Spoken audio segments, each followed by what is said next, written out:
అరణ్యంలో మబ్బుల నడుమ సూర్యుని కిరణాలు చొచ్చుకొస్తున్నాయి. ధనుష్ అనే నిరుపేద కొట్టలు కొట్టే కుర్రవాడు భారీ వృక్షాల కింద నించొని తన గొడ్డల్ని భుజంపై వేసుకొని కళ్ళు మూసుకొని ఓం నమఃశివాయ అని ప్రార్థిస్తున్నాడు.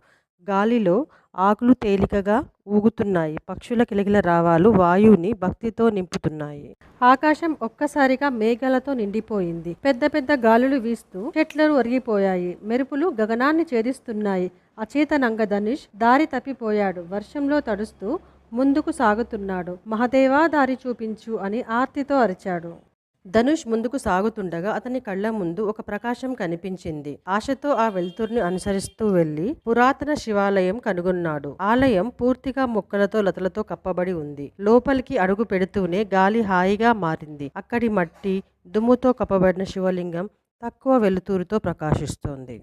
భక్తితో ఉప్పొంగి ధనుష్ నెమ్మదిగా శివలింగం ముందు మోకాళ్ళ మీద కూర్చుని ఏమీ లేకపోయినా వర్షపు నీటిని తీసుకొని అరణ్యంలో దొరికిన పువ్వులతో శివుని పాదాల వద్ద ఉంచి అభిషేకం చేశాడు. భక్తి శ్రద్ధలతో శివుడు సంతోషించినట్లుగా అనిపిస్తోంది. రాత్రంతా ఇంటికి రాకపోవటంతో గ్రామస్తులు ధనుష్ను వెతుక్కుంటూ వెళ్ళాడు. అతని అడుగులను అనుసరించి వెళ్లారు. శివాలయం వద్దకు చేరుకున్నారు. చూడగానే ఆశ్చర్యపోయారు. ఎప్పుడూ మురికి కందరిగలతో నిండిపోయిన ఆ ప్రదేశం దివ్యమైన ఆలయంతో నిలిచి ఉంది. ప్రకాశిస్తోంది. శివలింగం కొత్తగా అభిషేకించినట్లు తెలుస్తోంది. గ్రామస్తులు భక్తి శ్రద్ధలతో చేతులు జోడించి నమస్కరించారు. రాజుకు ఈ ఘటన గురించి తెలిసింది. తను చూశాడు. ఆలయ మహిమను గురించి తెలుసుకున్నాడు.